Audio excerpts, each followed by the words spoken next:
National defence academy Bharat की एक लोती tri services academy जहां पे आर्मी नेवी एयरफोर्स तीनों की ट्रेनिंग एक साथ होती है। क्लास 12th के बाद बच्चा इस एकेडमी को ज्वाइन कर सकता है और सीधा इंडियन आर्म फोर्सेज में ऑफिसर बन सकता है। हाँ जी, मेरा नाम सुमित कुमार है। मैं पिछले 5 साल से बच्चों को एनडीए एग्जाम के लिए गाइड कर रहा हूं। आज की डेट में कई सौ बच्चे अपने अंडर ट्रेनिंग है और काफी कमीशन हो चुके हैं। हम ऑनलाइन एंड ऑफलाइन प्रोग्राम चलाते हैं। आज की डेट में हमारी ब्रांचेस दिल्ली, हरियाणा और पुणे में है। हम बच्चों को गाइड करते हैं ताकि बच्चा सक्सेसफुली नेशनल डिफेंस एकेडमी में जा सके और अपने सपनों को पूरा कर सके। ये वीडियो है बच्चे, बहुत सारे लोग ऐसे होते हैं जिसको पता ही नहीं होता है कि एनडीए एंट्री है क्या, इसमें किस तरीके से तैयारी करनी चाहिए, क्या क्या सिलेबस है, कौन एलिजिबल है, किस तरीके से इस एग्जाम को अप्रोच करना है। इस वीडियो में मैं हर एक एस्पेक्ट को कवर करूंगा। ये डेडिकेटेडली उन बच्चों के लिए है जो भी क्लास 9-10th में है, सोच रहे हैं करियर कैसे अपना शेप अप करे, पेरेंट्स सोच रहे हैं बच्चे के लिए परफेक्ट चीज क्या होगी, तो उनके लिए स्पेसिफिकली है। बाकी जिसको भी अगर एनडीए की नॉलेज नहीं है तो वो इस वीडियो को देख सकता है। तो शुरू करते हैं। सबसे पहले बात करते हैं, एनडीए एक ऐसी ट्राई सर्विसेज एकेडमी है जहां पे आर्मी नेवी एयरफोर्स तीनों के कैडेट्स एक साथ ट्रेन होते हैं।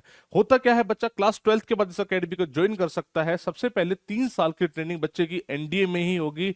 एनडीए जो एकेडमी है लोकेटेड है पुणे में, खड़कवासला में, राइट। तो 3 साल की बच्चे की ट्रेनिंग वहां होती है। फिर 1 साल की ट्रेनिंग, एक्सटेंडेड ट्रेनिंग बोल सकते हो, वो होती है एज पर द सर्विसेज। अगर बच्चा आर्मी कैडेट है तो वो आईएम में देहरादून जाएगा, नेवल कैडेट है तो आईएनए जाएगा, और एयरफोर्स कैडेट है तो एयरफोर्स एकेडमी जाएगा। जब 4 साल की ट्रेनिंग पूरी हो जाएगी तो उसके बाद फाइनली कमीशन होंगे as a grade officer. Basically मतलब यही तो पर्क है भाई, करियर प्रोस्पेक्ट इसके थ्रू बहुत ही अमेजिंग है। बिकॉज आप क्लास 12th के बाद आफ्टर ट्रेनिंग सीधा इंडियन गवर्नमेंट में ए ग्रेड ऑफिसर बन रहे हो। अगर आप आर्मी में जाते हो तो आफ्टर कमीशनिंग आपकी पहली जो पद का नाम होगा वो लेफ्टिनेंट होगा, नेवी में उसी पद का नाम सब लेफ्टिनेंट होगा, एयरफोर्स में उसी पद का नाम फ्लाइंग ऑफिसर होगा।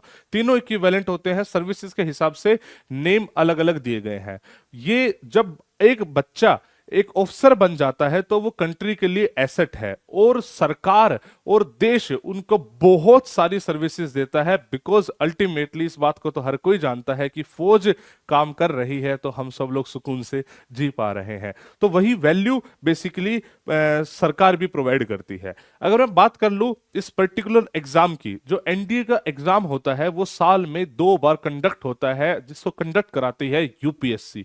यूपीएससी बहुत ही प्रेस्टिजियस एग्जामिनेशन को ही कंडक्ट कराती है, आपको इस सबका पता होगा, यूनियन पब्लिक सर्विस कमीशन। तो यूनियन पब्लिक सर्विस कमीशन इस एग्जाम को 2 बार कंडक्ट कराती है साल में। एक बार अप्रैल में कराती है, एक बार सितंबर में कराती है। हर बार जो वैकेंसीज होती है अप्रोक्सीमेटली 400 के आसपास होती है। 400 अप्रैल में, 400 सितंबर में, थोड़ा बहुत ऊपर नीचे हो जाता है। एग्जाम का साइकिल कुछ इस टाइप से है कि सबसे पहले बच्चे को एक रिटन एग्जामिनेशन देना होता है, जो बेसिकली एक ऑफलाइन एग्जाम होता है। ओएमआर में बच्चे को गोले भरने होते हैं।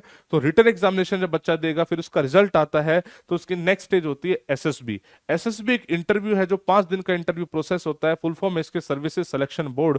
जब बच्चा ये दे लेता है तो उसके बाद उसके अगर इसमें पास हो जाता है, जिसको हम रिकमेंड बोलते हैं, रिकमेंड हो जाता है, तो बच्चे के मेडिकल टेस्ट होते हैं एंड फाइनली एक मेरिट बनती है। अगर हम बात करें कि रिटन एग्जामिनेशन का क्या पैटर्न है, तो सबसे पहले एलिजिबिलिटी की बात कर लेते हैं। अगर आपको आर्मी में जाना है तो आपके पास क्लास 11-12th में कोई भी स्ट्रीम हो, इससे कोई फर्क नहीं पड़ता है। आप medical, non medical, arts, commerce, किसी के भी स्टूडेंट हो सकते हो, आप एलिजिबल हो आर्मी के लिए। लेकिन वहीं पे अगर आपको नेवी या एयरफोर्स में जाना है तो केवल और केवल वो बच्चा एप्लीकेबल है या वो बच्चा फॉर्म भर पाएगा जो बच्चा नॉन मेडिकल साइंस का होगा, जिसके पास फिजिक्स एंड मैथमेटिक्स होगी, वो इस फॉर्म को भर पाएगा। जो फॉर्म होता है ये एग्जाम से लगभग 4 महीने पहले निकलता है। यानी अगर सितंबर में एग्जाम है तो मई जून के टाइम पे निकलेगा, और वहीं पे एग्जाम अगर अप्रैल में है तो वो दिसंबर और जनवरी के टाइम पे निकलेगा। तो उस टाइम पे ये एलिजिबिलिटी चेक हो जाती है। एज की बात करें तो जब बच्चा फॉर्म भर रहा है उस टाइम पे उसकी एज 15.5 से 18.5 साल होनी चाहिए। बहुत जगह पे गलत लिखा हुआ है 16.5 से 19.5। एक्चुअली 16.5 से 19.5 साल का जो टाइम है ये अकेडमी पहुंचने का टाइम है। यानी इस एज में आप अकेडमी पहुंच पहुंचने चाहिए, लेकिन आप फॉर्म भरने से लेके एकेडमी पहुंचने में लगभग 1 साल का टाइम लगता है, तो वो 15.5 से 18.5 है जब आप फॉर्म भर रहे होगे। वैसे जब भी यूपीएससी नोटिफिकेशन रिलीज करती है तो particularly date of birth mention करती है कि इस डेट से इस डेट के बच्चे जो हैं वो इस फॉर्म को भर सकते हैं, और उसके अकॉर्डिंग नंबर ऑफ अटेम्प्ट भी बच्चा कैलकुलेट कर लेता है कि कितने अटेम्प्ट्स मेरे पास है। एक बात और आती है कि सर क्या क्लास 11th में फॉर्म भरा जा सकता है, तो द आंसर इज नो।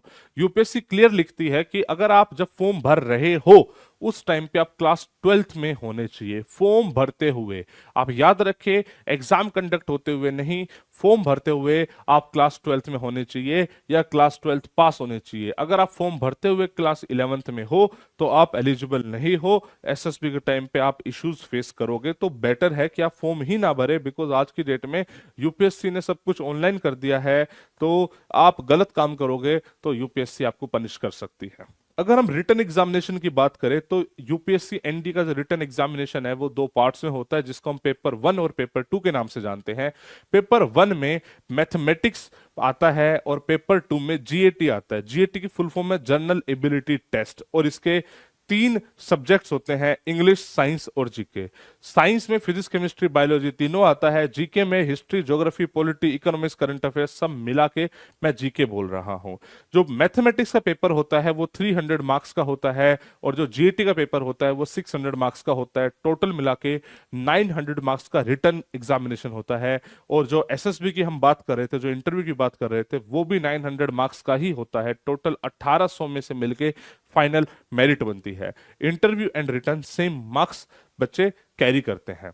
अगर हम बात करें सिलेबस की, तो मैथमेटिक्स का जो पेपर होगा ना उसमें टोटल 120 क्वेश्चन आएंगे, जो कि 300 मार्क्स बेसिकली एक्यूमुलेट करेंगे। अब होता क्या है कि जो इसमें कट ऑफ का तरीका है ना वो भी काफी अलग है। ऐसा नहीं है कि आपको ओवरऑल ही पास होना है, आपको अलग अलग पेपर में भी पास होना है और ओवरऑल भी पास होना है। जैसे एग्जांपल बताता हूं, इसमें एक कॉन्सेप्ट है सेक्शनल कट ऑफ का। सेक्शनल कट ऑफ का मतलब है यानी आपको पेपर 1 में अलग से पास होना है, पेपर 2 में अलग से पास होना है, देन ओवरऑल अलग से पास होना है। यानी कि 300 में से जो नॉर्मली कट ऑफ जाती है मैथमेटिक्स की वो 25% जाती है, यानी 300 में से 75 नंबर आपको मिनिमम मैथमेटिक्स में लाने पड़ेंगे। सेम गोज विद जीएटी, वहां पे आपको 600 में से एटलीस्ट 150 नंबर लाने पड़ेंगे। लेकिन सिर्फ 75 और 150 लाके आप पास नहीं माने जाओगे। दोनों को मिला के जो अभी कट ऑफ चल रही है अप्रोक्सीमेटली 300 सवा 300 के बीच में चल रही है, दोनों को मिला के एटलीस्ट आपके उतने मार्क्स होने चाहिए। तो आप सेक्शनली भी पास होने चाहिए, ओवरऑल भी पास होने चाहिए, तभी बोला जाएगा कि आपकी कट ऑफ क्लियर हुई है। आप मैथमेटिक्स की बात करें तो मैथमेटिक्स का जो सिलेबस होता है वो class 11th and 12th class की जो एनसीईआरटी है उस पे आधारित होता है। ऐसा नहीं है कि सिर्फ एनसीईआरटी पढ़ने से हो जाएगा, लेकिन ऐसा भी नहीं है कि एनसीईआरटी बिना पढ़े हो जाएगा। एनसीईआरटी बेस बनाती है। आपने जेई का एग्जाम सुना होगा, तो जेई के एग्जाम से काफी नीचे है बट एनसीईआरटी से काफी ऊपर है, दोनों के बीच का आप बोल सकते हो ये एग्जामिनेशन यूपीएससी जो कंडक्ट कराती है। अब इसी में महारत बेसिकली हमारी हासिल है, जो हम बच्चों को गाइड करते हैं। हम इसी ही पोर्शन में गाइड करते हैं कि भाई साहब आपको कितना पढ़ना है, कहां से पढ़ना है, क्या क्वेश्चन प्रैक्टिस करनी है, और हेंस इतने हम रिजल्ट्स दे पाते हैं। यहीं पे एक्चुअली में हमारा काम है। तो मैथमेटिक्स की तैयारी आप खुद भी कर सकते हो, ऑनलाइन कोर्सेज से कर सकते हो, ऑफलाइन कोर्सेज से कर सकते हो, लेकिन अल्टीमेटली आपको एटलीस्ट 75 नंबर लाने होंगे। इनफैक्ट मैं तो बोलूंगा कम से कम 150 का टारगेट करना चाहिए, तब जाके 120-30 आएंगे, क्योंकि ओवरऑल भी तो पास होना है, सिर्फ 75 नंबर टारगेट नहीं है। बच्चा अपनी अलग अलग स्ट्रेटेजी लगाता है, कोई बच्चा मैथमेटिक्स में जस्ट पास होकर जीएटी में बहुत अच्छा स्कोर करता है, या वाइस वर्सा।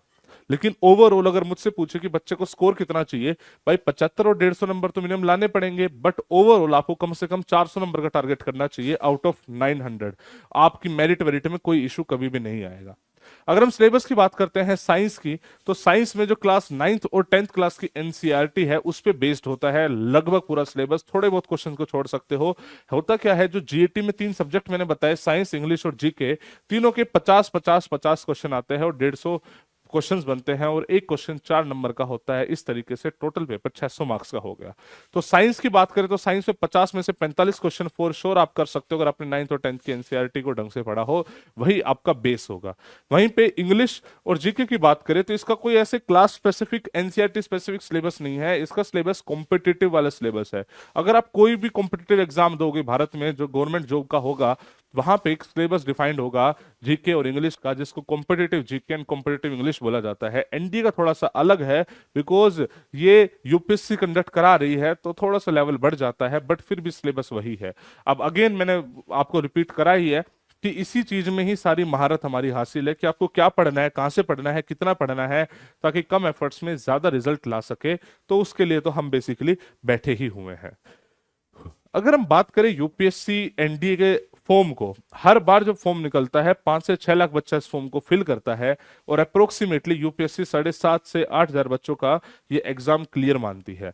जब 8,000 बच्चे जिन्होंने रिटर्न क्लियर करा है उनको एसएसबी के लिए बुलाया जाता है, उसमें से अप्रोक्सीमेटली 600 बच्चे रिकमेंड करती है इंडियन मतलब फोर्सेस, जो अलग अलग सिलेक्शन बोर्ड बने हुए हैं, और उन 600 में से 400 बच्चे एकेडमी जाते हैं। कंपटीशन काफी टफ है, लेकिन अगर एक बार यहां तक पहुंच गए तो जिंदगी जन्नत है।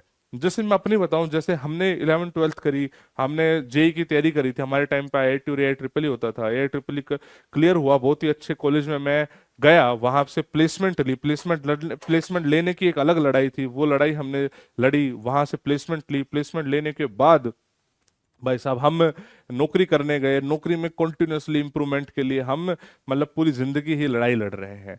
वहीं पे यहाँ पे थोड़ा सा मामला उल्टा है, यहाँ पे जो भी मेहनत है एक बार की है। अगर आप एक बार एनडीए पहुंच गए, then you are an asset to the country, and फिर सरकार आपका ध्यान रखेगी। तो बहुत ही जबरदस्त अपॉर्चुनिटी है हर उस बच्चे के लिए जो देश की सेवा फ्रंट एंड पे करना चाहता है। एक स्टेबल लाइफ, मतलब स्टेबल लाइफ कैसे बोल रहा हूं, in terms of career prospects and all, इन सब में स्टेबल लाइफ प्लस में एडवेंचरस पूरा जिंदगी के मजे, सब कुछ आपको एनडीए के थ्रू मिलेगा।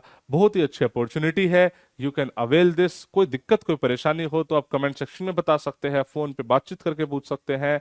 आई ट्राइड कि मैं सारी की सारी इंफॉर्मेशन आपको शेयर कर सकूं ताकि आपको किसी टाइप की कोई दिक्कत ना हो। सी यू सून। जय हिंद, जय भारत।